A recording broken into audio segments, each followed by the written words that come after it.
Papunësia vion të jetë një fenomen shqetësues për kryeqendrën e Veriut Shkodrën.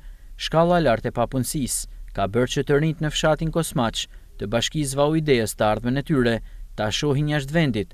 Kryetari i fshatit Ali Idrizi thot për Star Plus se janë disa arsye kryesore që i bën të rinjt të largohen nga fshati, siç është gjendja e rëndë ekonomike, e cila më pas bën që këto banor të humbasin shpresën për të jetuar.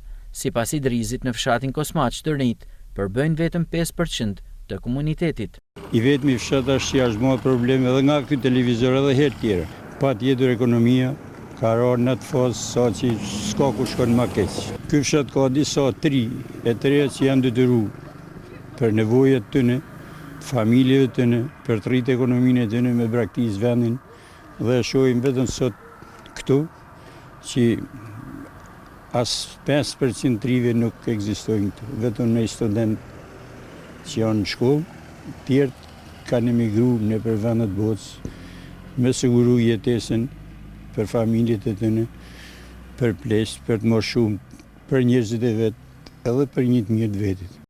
Sipas kryetarit të fshatit, vëmendja e shtetit përgjatë 3 dekadave në lidhje me këtë zonë ka qenë zero. Kjo duket edhe nga fakti se mungojnë investimet në bujqësi, infrastrukturë e tjerë, thot Idrizi. S'ka nevojë për braktisë vendin e vet, por shteti nuk ka kriju as një kusht në të fshat, as magazina perimet, as frigorifer perimet, absolutisht asgjë.